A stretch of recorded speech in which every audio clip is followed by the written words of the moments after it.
Assalamualaikum warahmatullahi wabarakatuh. Alhamdulillahirabbil alamin. Allahumma sholli ala sayyidina Muhammadin wa ala alihi wa ashabihi ajmain. Amma ba'du. Anak-anakku sekalian, marilah sekarang ini kita belajar PPKN secara online. Mudah-mudahan pembelajaran kita ini menjadikan ilmu yang bermanfaat bagi anak-anak khususnya dan bagi kita semua pada umumnya. Terlebih dahulu sebelum pelajaran ini kita mulai, maka terlebih dahulu kita berdoa kepada Allah Subhanahu wa taala. Mudah-mudahan belajar kita kali ini diberikan ilmu yang manfaat, diberikan kemudahan dan kelancaran oleh Allah Subhanahu wa taala. La hadhihi niyya wa kullu niyatin shalih. Al-Fatihah. A'udzu billahi minasyaitonir rajim. Bismillahirrahmanirrahim. Alhamdulillahirabbil alamin. Arrahmanir rahim. Maliki yaumiddin. Iyyaka na'budu wa iyyaka nasta'in. Ihdinas siratal mustaqim. Siratal ladzina an'amta 'alaihim ghairil maghdubi 'alaihim waladdallin. Amin. Anak-anakku sekalian,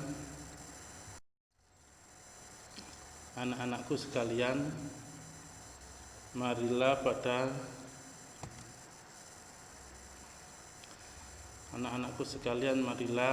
pada pelajaran kali ini kita akan belajar tentang dinamika perwujudan Pancasila sebagai dasar negara dan pandangan hidup bangsa.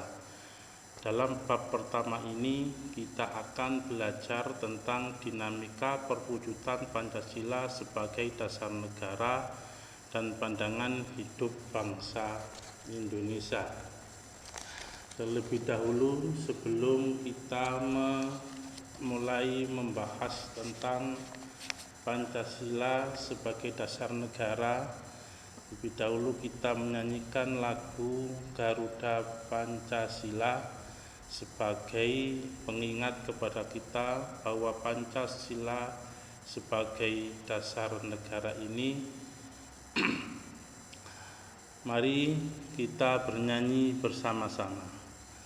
Garuda Pancasila, akulah pendukungmu, patriot proklamasi, sedia berkorban untukmu. Pancasila dasar negara, rakyat adil makmur sentosa, pribadi bangsaku. Ayo maju, maju, ayo maju, maju, ayo maju, maju. Anak-anakku sekalian, bagaimana setelah kita belajar menyanyikan lagu Garuda Pancasila tadi? Tentunya kita semakin cinta dong kepada Pancasila. Oleh karena itu, dalam pelajaran kali ini ada beberapa pembahasan. Yang pertama adalah penerapan Pancasila dari masa ke masa. Jadi Pancasila ini setelah ditetapkan oleh PPKI maka berlaku di negara ini dari masa ke masa. Yang kedua adalah pokok bahasanya, yaitu tentang dinamika nilai-nilai Pancasila sesuai dengan perkembangan zaman. Selanjutnya, pokok bahasan yang ketiga adalah tentang perwujudan nilai-nilai Pancasila dalam berbagai kehidupan. Nah, pokok bahasan kali ini mulai dari pokok bahasan penerapan Pancasila dari masa ke masa. Kemudian yang kedua, dinamika nilai-nilai Pancasila sesuai dengan perkembangan zaman. Yang ketiga, perwujudan nilai-nilai Pancasila dalam berbagai kehidupan akan kita bahas satu persatu, yang dimulai dengan penerapan Pancasila dari masa ke masa, kedudukan Pancasila dari penerapan Pancasila dari masa ke masa. Yang pertama, kedudukan Pancasila sebagai dasar negara dan pandangan hidup bangsa telah disepakati oleh seluruh bangsa Indonesia, tetapi dalam perwujudannya mengalami pasang surut. Artinya, Pancasila yang sudah final, yang ditetapkan oleh pendiri bangsa ini, yaitu melalui sidang PPKI pada tanggal 18 Agustus 1945, yang menetapkan 3 hal, diantaranya adalah menetapkan Undang-Undang Dasar 1945 yang di dalamnya adalah terdapat pembukaan yang berisikan tentang Pancasila sebagai dasar negara. Pancasila, rumusan Pancasila sebagai dasar negara yang 5, yaitu ketuhanan yang Maha Esa, kemanusiaan yang adil dan beradab, persatuan Indonesia, kerakyatan yang dipimpin oleh hikmat kebijaksanaan dalam permusyawaratan perwakilan, keadilan sosial bagi seluruh rakyat Indonesia, yang mana hal tersebut sudah ditetapkan oleh pendiri bangsa itu. Tetapi dalam perwujudannya, Pancasila yang sudah ditetapkan dan disepakati bersama mengalami pasang surut. Berikut akan kita bahas penerapan Pancasila pada masa ke masa. Yang pertama, Pancasila pada masa awal kemerdekaan Republik Indonesia, yaitu mulai tahun 1945 sampai 1959. Yang kedua, penerapan Pancasila pada masa Orde Lama. Yang ketiga, Pancasila, penerapan Pancasila pada masa Orde Baru. Dari ketiga perwujudan Pancasila mengalami pasang surut tersebut, di dalam penerapannya yang ada 3 tadi, yaitu pada masa awal kemerdekaan, pada masa Orde Lama, pada masa Orde Baru, akan Bapak kupas terangkan satu persatu di antara yang ketiga. Yang pertama, kita akan membahas Pancasila pada masa awal kemerdekaan.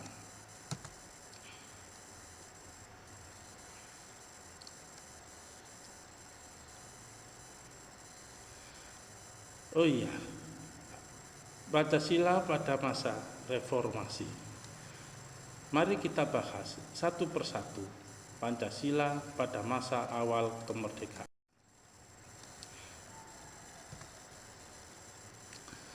Penerapan Pancasila pada masa awal kemerdekaan, tekad bangsa Indonesia untuk menerapkan Pancasila menghadapi ancaman berupa penyimpangan di antaranya. 1. Pemberontakan PKI Madiun pada tanggal 18 September 1948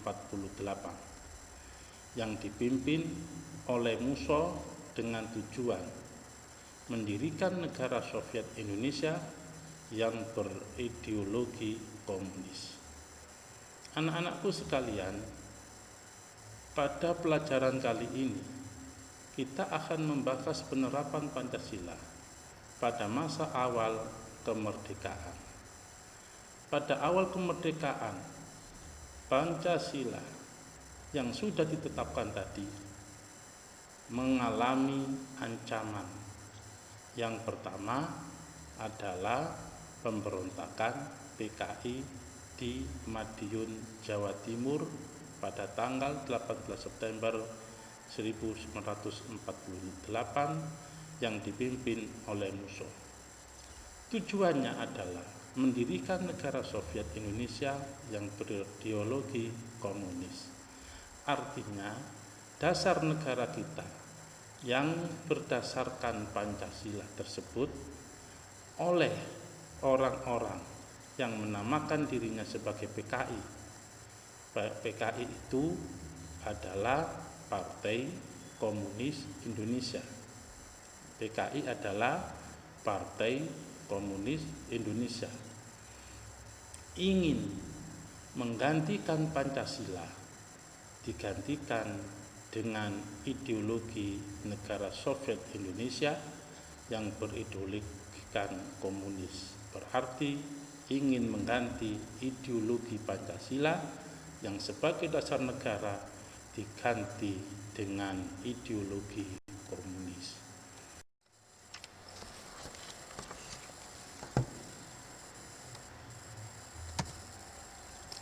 Selanjutnya anak-anakku, untuk pelajaran kali ini adalah penyimpangan Pancasila pada awal kemerdekaan yang nomor 2, yaitu pemberontakan Darul Islam atau Tentara Islam Indonesia DITII yang dipimpin oleh Sekar Maji Mardijan Kartosowiryo pada tanggal 7 Agustus 1949. Tujuan dari pemberontakan Darul Islam Tentara Islam Indonesia atau DITII tadi yang dipimpin oleh Sekar Maji Mardijan Kartosowiryo adalah bertujuan untuk mengganti Pancasila sebagai dasar negara diganti dengan syariat Islam. Tapi pada kenyataannya gerakannya bertentangan dengan syariat Islam dengan merusak rumah penduduk dan fasilitas umum. Anak-anakku yang kami cintai, penyimpangan kali ini yang dilakukan oleh Darul Islam atau Tentara Islam Indonesia, yaitu ingin menggantikan Pancasila yang disepakati tadi sebagai dasar negara, ingin dirubah, yaitu dengan memakai dasar negara yang baru, yaitu dengan memakai dasar syariat Islam. Namun kenyataannya yang ia lakukan, tindakannya tidak Islami, bahkan mereka merusak rumah-rumah penduduk dan fasilitas umum, yang mana hal tersebut bertentangan dengan ajaran-ajaran agama Islam.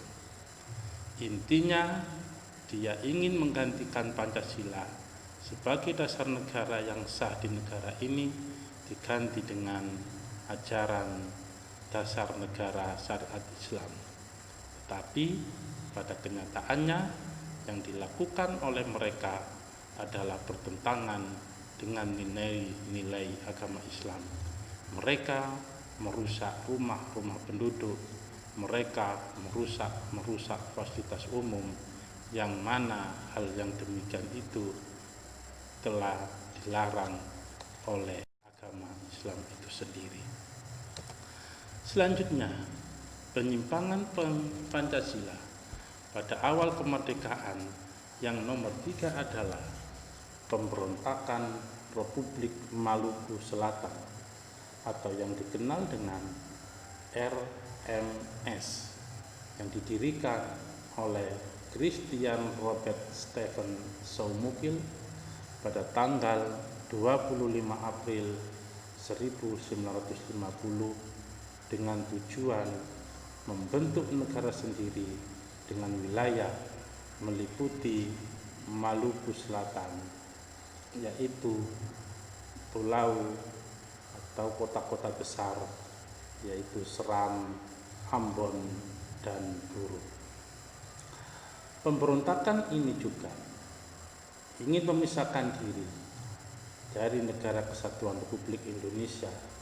Mereka akan membuat negara sendiri dengan wilayah-wilayah yang berada di Maluku Selatan. Penyimpangan berikutnya adalah pada awal kemerdekaan. Yang keempat adalah Pemerintahan Revolusioner Republik Indonesia atau PRRI atau Perjuangan Rakyat Semesta yang terkenal dengan Permesta yang dipimpin oleh Syarifuddin Prawira Negara dan V.J.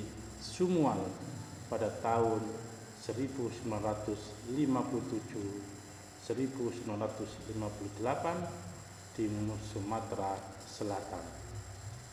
Gerakan ini bentuk koreksi terhadap pemerintahan pusat yang dianggap telah melanggar undang-undang sehingga menimbulkan ketidakadilan dalam pembangunan. Anak-anakku sekalian, penyimpangan yang keempat ini yang dilakukan oleh Pemerintah Revolusioner Republik Indonesia atau yang disebut dengan PRRI atau Perjuangan Rakyat Semesta yang terkenal dengan Permesta ini yang dipimpin oleh Syarifuddin Prawira Negara dan V.J. Sumual adalah merupakan gerakan yang pada awalnya adalah koreksi terhadap pemerintahan pusat yang dianggap oleh mereka telah melanggar undang-undang sehingga menimbulkan ketidakadilan dalam pembangunan. Penyimpangan Pancasila pada awal kemerdekaan yang nomor 5 adalah Angkatan Perang Ratu Adil atau yang disebut dengan APRA. APRA ini merupakan milisi yang didirikan oleh Kapten Kenil Raymond Westerling pada tanggal 15 Januari 1949. Raymond Westerling memandang dirinya sebagai sang Ratu Adil yang diramal akan membebaskan rakyat Indonesia dari tirani. Westerling bersekongkol dengan Sultan Hamid II yang ingin mempertahankan negara federasi yang dibentuk Belanda melawan NKRI. Penyimpangan yang nomor 5 ini yang dilakukan oleh Kapten Kenil Raymond Westerling dengan membuat Angkatan Perang Ratu Adil ini adalah merupakan gerakan yang dilakukannya sebagai Ratu Adil bagi dirinya. Dia menamakan dirinya Sang Ratu Adil untuk membebaskan rakyat Indonesia dari tirani. Yang mana Westerling ini bersekongkol dengan Sultan Hamid II yang ingin mempertahankan negara federasi yang dibentuk melawan NKRI. Jadi Negara Kesatuan Republik Indonesia yang merupakan menjadi kesepakatan para pendiri bangsa ini ingin dijadikan sebagai negara federasi, tidak negara kesatuan lagi. Penyimpangan berikutnya, penyimpangan yang pada awal kemerdekaan Indonesia yang nomor 6 adalah perubahan bentuk negara dari Republik Indonesia Serikat menjadi negara Kesatuan Republik Indonesia dengan undang-undangnya yang diberi nama Undang-Undang Dasar Sementara 1950. Pada masa itu berhasil melaksanakan pemilu pertama pada tahun 1955 yang dianggap demokratis. Jadi pada waktu itu pemerintah yang ingin merubah bentuk negara dari negara serikat menjadi negara kesatuan Republik Indonesia dengan Undang-Undang Dasar 1950. Pada masa itu pemerintahan berhasil melaksanakan pemilu yang pertama pada tahun 1955 yang dianggap demokratis. Berarti mulai merdeka pelaksanaan pemilu baru bisa dilaksanakan, yaitu pada tahun 1955. Setelah pemilu berlangsung, setelah pemilu selesai, maka menghasilkan para DPR, kemudian menghasilkan para konstituante. Tetapi anggota konstituante yang dipilih melalui pemilu yang pertama pada tahun 1955 tersebut tidak dapat menyusun undang-undang dasar seperti yang diharapkan. Hal ini menimbulkan krisis politik, krisis ekonomi, dan krisis keamanan, sehingga pemerintah mengeluarkan dekret presiden tahun 1959, yaitu pada tanggal 5 Juli 1959. Jadi konstituante yang hasil dari pemilu pertama tersebut tidak mampu membuat undang-undang dasar, sehingga Indonesia mengalami krisis, yaitu krisis politik, krisis ekonomi, dan krisis keamanan. Sehingga pada waktu itu pemerintahan Indonesia melalui Presiden Soekarno mengeluarkan dekret presiden tahun 1959 yang pada tanggal 5 Juli 1959. Adapun isi dekret presiden yang pertama adalah bubarkan badan konstituante. Yang kedua, kembali berlaku Undang-Undang Dasar 1945 dan tidak berlakunya Undang-Undang Sementara 1950. Yang ketiga, segera dibentuk MPRS dan DBAS.